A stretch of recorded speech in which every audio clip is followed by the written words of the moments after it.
पिछले एपिसोड में मास्टर जी किसी फेरी को अपने साथ लेकर आए थे और उन्होंने चैंपियन की तरफ इशारा करते हुए कहा था कि ये वही लड़का है। अब अगले सीन में हम देखता है कि चैंपियन अभी भी वहीं पर था, लेकिन तभी हम देखता है कि वहाँ पर सियानियांग भी आ जाता है और कहने लगता है कि मैं आपसे मास्टर वन का हाफ डिसाइपल हूँ। तब इसके बारे में सुनकर चैंपियन कहता है कि ये तो बहुत ही अच्छी बात है। जिसके बाद सियानियांग ब्रिज की तरफ देखते हुए कहता है कि अगर वो कंडीशन नहीं होती तो फिर ये बहुत ही अच्छा होता, लेकिन हम देखता है कि चैंपियन को इसके बारे में समझ नहीं आता। जिसके बाद सियानियांग बताता है कि मास्टर वन ने मुझे ब्रिज के पार जाने के लिए मना किया है और अगर मैंने ऐसा करने का कोशिश किया तो वे मेरे पैर को तोड़ देंगे। लेकिन तभी हम देखता है कि वे दोनों जिसिन को देखते ही छुप जाते हैं और सियानियांग को समझ नहीं आता कि जिसिन यहाँ पर क्या कर रहा है। फिर हम देखता है कि जिसिन ब्रिज के सामने ग्रिड करने लगता है, जिससे देख सियानियांग मजा लेते हुए कहता है कि तुम बहुत अच्छा कर रहे हो। लेकिन तभी चैंपियन कहता है कि उसका साथ वाला आदमी उतना सिंपल नहीं है और इसीलिए हमें जितना जल्दी हो सके यहाँ से निकल जाना चाहिए। लेकिन हम देखता है कि सियानियांग इसकी बात मानने के लिए रेडी नहीं था, इसीलिए चैंपियन समझाता है कि हम किस परेशानी में आ सकते हैं और अब इसीलिए हम देखता है कि वे यहाँ से चले जाते हैं। वही चेंगजिन जिसिन से कहता है कि मेरे हिसाब से तुम्हारा ये टाउन यहाँ पर पिछले 3000 सालों से है, लेकिन फिर भी चाहे यहाँ पर कितनी भी खतरनाक फ्लड क्यों ना आ जाए, लेकिन फिर भी वो यहाँ पर लगे हुए स्वॉर्ड को पार नहीं कर पाता।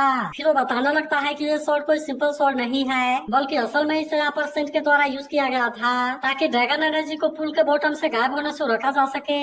फिर वो बताता है कि ड्रैगन एनर्जी इसके पीछे की असली वजह है, जिसकी वजह से ये टाउन अभी तक भी यहाँ पर बचा हुआ है और इसके अलावा यहाँ पर तो बहुत सारे टैलेंट और अपॉर्चुनिटी है। तभी जिसिन उससे पूछता है कि क्या वो रियल ड्रैगन सच में मर गया। जिसके बाद हम देखता है कि चेंगजिन से 3000 साल पहले हुए ड्रैगन स्लेइंग बैटल के बारे में बताने लगता है, जिसमें कि बहुत सारे कल्टिवेटर मारे गए थे और यहाँ तक कि इसमें बहुत सारे सेंटर बहुत सारे स्कूल के मास्टर भी मारे गए थे। तब यह सुनकर जिसिन कहता है कि मैं भले इसके बारे में उतना अच्छे से नहीं जानता, लेकिन फिर भी मुझे ऐसा लगता है कि ड्रैगन ज्यादा कुछ नहीं है, बल्कि यह तो बहुत ही सिंपल है। तब इस पर चेंगजिन कहता है कि रियल ड्रैगन भले ही मर गया, लेकिन फिर भी लक अभी भी एग्जिस्ट करती है। फिर वो आगे कहता है कि अगर इसके रियल आइडेंटिटी के बारे में बात किया जाए तो फिर इसके लिए केवल 3 वर्ड ही काफी नहीं है, बल्कि इसका मीनिंग असल में काफी अलग है। तब इस पर जिसिन कहता है कि अगर रियल ड्रैगन बोन भी बन गया तो क्या हुआ, लेकिन फिर भी ड्रैगन बोल काफी टाइम के लिए जिंदा रह सकता है। और तभी अचानक से उसे याद आता है कि उसने इसे जीगुई के पास में देखा था और अब इसीलिए इसे पता चलता है कि असल में कोई और नहीं बल्कि तो जीगुई है। वही उधर हम देखते हैं कि आसमान में बहुत सारे क्रैक आने लगे थे और इसीलिए इसे देख जीगुई परेशान होती है। वही जिसिन चेंगजिन से कहता है कि यह तो असल में जीगुई है। तब इस पर चेंगजिन कहता है चाहे कुछ भी हो जाए तुम इसके बारे में याद रखना,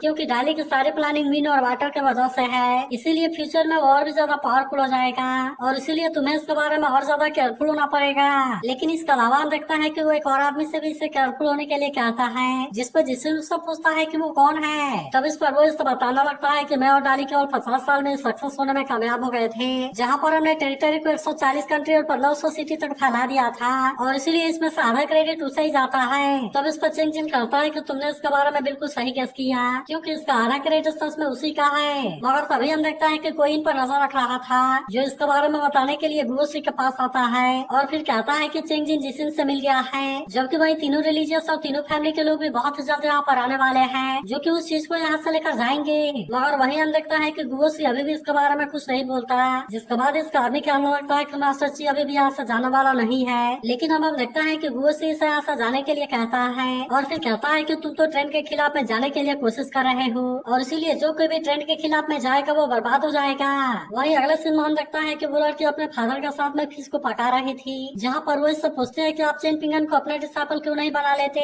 तब इस पर इसका फादर कहता है कि भले उसके पास में बहुत करेज है, लेकिन फिर भी उसके पास में उतनी ताकत नहीं है, इसीलिए मुझे लगता है कि अगर मैंने उसे अपने डिसाइपल बना भी लिया तो फिर भी वो यहाँ पर कुछ भी नहीं कर पाएगा।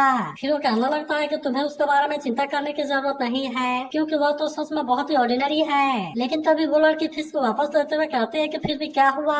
फिर वो कहती है कि अगर आप उसे एक्सेप्ट नहीं कर सकते तो आपको उसके फिश को भी खाने की जरूरत नहीं है। तब यह सुनकर फादर उससे पूछता है कि क्या तुम पर्सनली उससे मिली हो। तब इस पर वो इसे बता देती है कि उसने लास्ट नाइट ये फिश मुझे दिया था। लेकिन यह सुनते ही फादर इस बात से काफी परेशान हो जाता है और फिर उससे पूछता है कि तुमने इसके लिए क्या किया। तब हम देखता है कि वो लड़की इस तरह से बात करने के लिए इसे मना करने लगती है, जिसके बाद फादर इसे समझाता है कि तुम्हें उसके साथ में रहने की कोई जरूरत नहीं है, क्योंकि हो सकता है कि उसके पीछे की प्लानिंग खराब हो जाए और इस तरह से यहाँ पर कोई डिजास्टर हो सकती है। अब इसीलिए हम देखता है कि वो इसे चैंपियन से दूर रहने के लिए कहता है, लेकिन वही हम देखता है कि वो लड़की अभी भी इसके बात मानने के लिए रेडी नहीं होती, जिसके बाद वो कहता है कि तुम इन फिश को खाकर मोटी हो जाओ और फिर मैं देखता हूँ कि तुमसे शादी कौन करता है। तब हम देखता है कि वो लड़की ऐसे बात सुनकर रोने लगती है। इसीलिए इसका फादर सब फिर से मनाने लगता है। वही हम देखता है कि चेनपिंगन वापस अपने घर पर जा रहा था, लेकिन तभी इसी बीच यहाँ पर इसे बाओपिंग दिखाई देती है। इसीलिए वो इससे कहने लगता है कि तुम तो एकेडमी से हो, लेकिन तुम स्टडी करने के लिए क्यों नहीं गई। तब इस पर बाओपिंग कहते हैं कि तुम मास्टर ची को इसके बारे में ना बताना। और हम देखता है कि वो फिर से कीड़े को पकड़ने के लिए चली जाती है। फिर हम देखता है कि चेनपिंगन अपने घर में जाने वाला होता है, लेकिन तभी हम देखता है कि निंगी की पंच सलग जाती है। तब इसे देखते ही निंग कहती है कि तुम तो वापस आ गए और मुझे लगता है कि पंच टेक्निक तुम्हारे लिए काफी अच्छी है। तब हम देखता है कि चेनपिंगन ये बुक लेने के लिए जाना लगता है, लेकिन इस पर निंग कहने लगती है कि तुम्हें इसके लिए मुझे थैंक यू कहने की जरूरत नहीं है, लेकिन फिर भी अगर तुम इसे एक्सप्रेस करना चाहते हो तो ये चीज इतनी भी इम्पॉसिबल नहीं है। लेकिन इस पर चेनपिंगन कहता है कि ये बुक मुझे गुकैन को वापस करनी है, जिसके बारे में सुनते ही निंग थोड़ा सा नाराज होने लगती है। तब इस पर चेनपिंगन कहता है कि चाहे इस बुक में कुछ भी क्यों ना लिखा हुआ हो, लेकिन मैं उम्मीद करता हूँ कि तुम इसे मेरे लिए पढ़ोगी। लेकिन तभी हम देखता है कि निंग इस बात से नाराज हो जाती है और फिर वो बुक इसे वापस करके यहाँ से चली जाती है। मगर तभी हम देखता है कि यहाँ पर कुछ अजीब सी चीज होने लगी थी और यहाँ पर बहुत सारे लोग किसी चीज के लिए आने लगे थे। वही उधर हम देखता है कि जीगुई जिसिन के साथ में होती है, जहाँ हम देखता है कि आसमान में फिर से बहुत सारे क्रैक होने लगे थे और इसीलिए इसे देख जीगुई को भी इसके बारे में चिंता होने लगती है। फिर हम देखता है कि वो चुपचाप यहाँ से बाहर आ जाती है ताकि वो इसके बारे में कुछ कर सके। मगर वही हम देखता है कि जो आदमी यहाँ पर आया था वो अपने पावर का यूज करने लगता है, जो कि अब एक टाइगर के रूप में चेंज हो गया था। मगर तभी हम देखता है कि दूसरा वाला आदमी भी अपने पावर का यूज करने लगता है, जो कि अब एक पकौड़ा के रूप में चेंज हो गया था। वही एक और लड़की कहने लगती है कि तीनों रिलीजन के कल्टिवेटर उस जरूरी चीज को लेकर चले गए और भले ही डाली की परमिशन हमें मिल गई है, लेकिन क्या इसके लिए हमें मास्टर ची को इस तरह से इग्नोर करना चाहिए। तब इस पर इसके साथ वाला लड़का कहता है कि हाँ ये चीज थोड़ी सी अजीब है, लेकिन फिर भी हम अपने मास्टर को इस तरह से डिसोबे नहीं कर सकते। लेकिन फिर वो लड़की कहती है कि तुम इसके बारे में भूल जाओ। और अब हम देखते हैं कि वो यहाँ पर अपने किसी पावर का यूज करने लगती है और इस तरह से उसने यहाँ पर कोई बैरियर को क्रिएट कर दिया था। फिर हम देखते हैं कि इसके पास में कोई पावर आने लगती है, जो कि शायद किसी ट्रेजर के रूप में चेंज हो गई थी। मगर वही हम देखते हैं कि आसमान के बेकराक अभी भी यहाँ पर बने हुए थे। इसीलिए जीगुई इसे कहती है कि तुम तो इसे ले जाने के लिए बहुत ही बेचैन हो और इसीलिए ऐसा लगता है कि तुम जितना जल्दी हो सके लोगों को हेल में भेजना चाहते हो। फिर हम देखते हैं कि वो इसके बारे में बात करने के लिए लोकास्ट्री के सामने आ गई थी, जहाँ वो कहने लगता है कि वो सेंट तो मोराल से भरा हुआ है, लेकिन क्या इसके बाद भी तुम इसके लिए मुझे ब्लेम करना चाहते हो। फिर वो कहती है कि इन 1000 सालों में तुम्हारे डिसेंडेंट को बहुत सारी अपॉर्चुनिटी मिली है, जिसके बारे में मैंने पहले तो कोई बात नहीं किया, लेकिन मुझे ऐसा लगता है कि इसका हिसाब किताब करना ही होगा। और फिर वो कहती है कि तुम तो बहुत ही सेमलेस हो। फिर वो लू, ली, जामा और सू के बारे में बात करते हुए कहती है कि ये तुम्हारे चार्ज करने में है और इसीलिए तुम्हें कम से कम 3 लोकस्ट लिफ को गिराना होगा और अगर इसमें से एक भी कम हुआ तो मैं इसके लिए तुम्हें नहीं छोड़ूंगी। फिर वो कहने लगती है कि डाली डायनेस्टी के पास में तुम्हारा सरनेम है, लेकिन क्या तुम्हें पता है कि सबसे बड़ा कंट्रीब्यूटर कौन है। फिर वो कहती है कि चाहे तुम यकीन करो या ना करो, लेकिन मैं जैसे यहाँ से बाहर जाऊंगी मैं डाली के सरनेम को चेंज कर दूंगी। फिर हम लगता है कि वो काउसी के बारे में भी बात करने लगती है और कहती है कि वो किसी कंट्री का रियल किंग कैसे बन गया, लेकिन मैं इसके बारे में बता देना चाहती हूँ कि अगर मैं नहीं होती तो ये बहुत टाइम पहले फ्लड में बह गया होता। फिर वो कहती है कि लोकस्ट लिफ तो अपॉर्चुनिटी के जैसी है और इसीलिए तुम मुझे एक और ज्यादा पीस क्यों नहीं देते।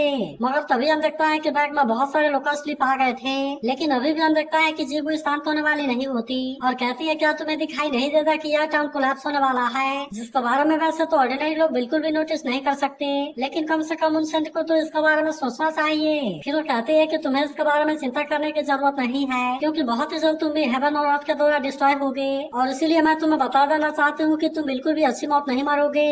लेकिन तभी हम देखता है कि माँ सच्ची भी इसकी बातों को सुन रहे थे और वे जीगुई से कहता है कि घर को छोड़ने के बाद तुम केयरफुल रहना। तभी हम देखता है कि जीगुई पीछे मुड़कर देखने की कोशिश करती है, लेकिन माँ सच्ची अब यहाँ से चले गए थे। मगर तभी हम देखता है कि उसकी नजर लोकस्ट लिफ के ऊपर जाती है और फिर वो इससे खाते हुए यहाँ से निकल जाती है। वही निंग चेनपिंगन से कहते हैं कि तुम इसके बारे में बोलने से पहले अच्छे से सोच लेना, क्योंकि तुम्हारे पास में सॉरी बोलने के लिए केवल एक ही चांस है। लेकिन अभी भी हम देखता है कि चेनपिंगन कुछ भी नहीं बोल रहा था, इसीलिए निंग फिर से गेट को बंद करने लगती है। लेकिन तभी चेनपिंगन कहता है कि मैं पंच टेक्निक के बारे में सीखना तो चाहता हूँ, मगर मेरे लिए प्रॉब्लम है कि मैं इसके बारे में समझ नहीं पा रहा और इसीलिए मुझे उम्मीद है कि तुम इसके बारे में मुझे सिखाओगी। तब हम देखता है कि निंग भी इसके लिए रेडी हो गई थी और कहती है कि तुम्हें इसके बारे में चिंता करने की जरूरत नहीं है। फिर हम देखता है कि वो इसे अपने पास में बुलाने लगती है, लेकिन चेनपिंगन अभी भी वहाँ पर नहीं जा रहा था। अब इसीलिए हम देखता है कि निंग इस पर गुस्सा होने लगती है और कहती है कि क्या तुम मेरे हाथों से पीटना चाहते हो। जिसके बाद हम देखता है कि चेनपिंगन आखिरकार इसके बात मानने के लिए रेडी हो गया था और फिर वो इसके पास में आ जाता है। फिर हम देखता है कि वो इससे कई सारे चीजों के बारे में समझाने की कोशिश करती है, जहाँ पर चेनपिंगन लगातार इसे बड़े ध्यान से देख रहा था। लेकिन तभी हम देखता है कि निंग निंग जैसे इसे देखती है वो अपने नजर को नीचे कर लेता है। मगर अब हम देखते हैं कि वो सब पंच टेक्निक के बारे में सिखाने के लिए रेडी हो गई थी और फिर उसे बताती है कि इसे सेकिंग द माउंटेन के नाम से जाना जाता है। फिर हम देखते हैं कि वो इसे धीरे धीरे करके सारी चीजों के बारे में समझाने लगती है ताकि चेन पिंगन अच्छे से इसके बारे में सीख सके। फिर वो कहती है कि मार्शल आर्ट की दुनिया में ऐसा कोई जरूर होना चाहिए जो कि इसे डेस्टिनी के साथ में आगे ले जा सके।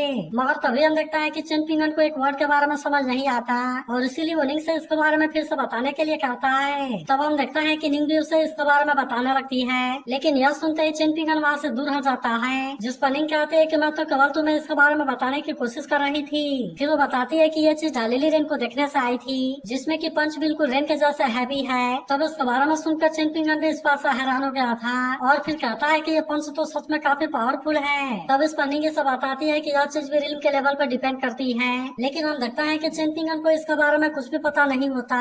इसीलिए हम देखता है कि निंग इसे रिल्म के लेवल के बारे में बताने के लिए रेडी हो जाती है। फिर वो इसे बताने लगती है कि मार्शल आर्ट की दुनिया 9 रिल्म में डिवाइडेड है और कुछ लोग तो मानते हैं कि इससे भी आगे एक 10वां रिल्म भी है। फिर हम देखता है कि वो इसे एक एक करके सारी चीजों के बारे में बताने लगती है, जहाँ पर कि सबसे पहले की ट्रेनिंग आती है। इसके बाद हम देखता है कि वो इसे फिजिकल ट्रेनिंग के तीनों रिल्म के बारे में बताने के लिए रेडी हो गई थी, जहाँ पर कि पहला रिल्म एम्ब्रॉय रिल्म है जो कि बिल्कुल एक क्ले बॉडी के जैसे होती है और यही से असल में मार्शल आर्ट की जर्नी शुरू होती है। फिर वो इसे सेकंड रिल्म के बारे में बताती है जिसे कि वुडन टायर रिल्म के नाम से भी जाना जाता है। अब इसी तरह हम देखते हैं कि वो इसे थर्ड रिल्म के बारे में भी बताती है जिसे कि मर्क्यूरी रिल्म के नाम से भी जाना जाता है। फिर वो बताती है कि यहाँ पर ब्लड बिल्कुल मर्क्यूरी के जैसे हो जाती है और इसीलिए ये बिल्कुल लाइट हो जाती है। इसके बाद वो इसे फोर्थ रिल्म के बारे में बताती है जिसे कि हीरोइक सोल रिल्म के नाम से भी जाना जाता है। अब इसी तरह हम देखते हैं कि निंग एक एक करके इसे सारे रिल्म के बारे में बता रही थी, जिसे कि चेन पिंगन भी बड़े ध्यान से देख रहा था और अब वो भी इसके बारे में प्रैक्टिस करने के लिए इंटरेस्टेड होता है। वहीं अगले सीन में हम मास्टर ची को कोई सील बनाते हुए देखते हैं, जहाँ पर कि कोई इनसे मिलने के लिए आया हुआ था और वो कहता है कि तीनों फैमिली इसमें बहुत ही आसानी से कामयाब हो गए और वे उस चीज को भी लेकर चले गए। फिर वो कहता है कि मैं भी माउंटेन जेट प्लेग को लेने वाला हूँ और अब इसीलिए मुझे लगता है कि इस टाउन के पास में ज्यादा टाइम नहीं बचा है। मगर वही हम देखता है कि मास्टर ची को इसके बारे में अभी भी कोई चिंता नहीं होती और इसीलिए वो इसके बारे में कुछ भी नहीं बोलते। तभी वो आदमी इनसे पूछता है कि क्या आप किसी के लास्ट पीस को इनहेरिट करना चाहते हैं, लेकिन इस पर मास्टर ची केवल इतना कहता है कि मैं इसके बारे में सोचूंगा और इसीलिए वे इसे यहाँ से जाने के लिए कहते हैं। फिर वो कहने लगता है कि सही चीजों के लिए अपने लाइफ को भी सेक्रीफाइस करना पड़ता है, लेकिन ये चीज तो उस लड़के के लिए काफी बड़ी है। अब इसीलिए हम देखता है कि इनको इसके बारे में काफी चिंता होती है और कहते हैं कि वो तो अभी काफी वीक है। मगर तभी वे देखता है कि चेन पिंगन प्रैक्टिस करने में लगा हुआ है, जहाँ पर कि वो इसमें बिल्कुल भी कामयाब नहीं हो रहा था। अब इसीलिए निंग से कहते हैं कि तुम लेवल 9 के बारे में तो भूल जाओ, क्योंकि तुम तो अभी लेवल 1 में भी सही से नहीं कर पा रहे। लेकिन इस पर चेन पिंगन कहता है कि तुम्हें इसके बारे में चिंता करने की जरूरत नहीं है, क्योंकि मास्टर ची ने कहा था कि किसी चीज के लिए इतना आसानी से हार नहीं माननी चाहिए और अगर तुमने किसी चीज के बारे में डिसाइड कर लिया तो फिर इसके लिए तुम्हें 1000 बार क्या मिलियन बार भी इसके लिए प्रैक्टिस करना चाहिए। तब हम देखता है कि मास्टर ची भी इससे देख मुस्कुराने लगते हैं, क्योंकि इनको पता था कि चेन पिंगन इतना आसानी से हार नहीं मानेगा। अब इसी तरह हम देखता है कि धीरे धीरे यहाँ पर काफी टाइम गुजरने लगता है।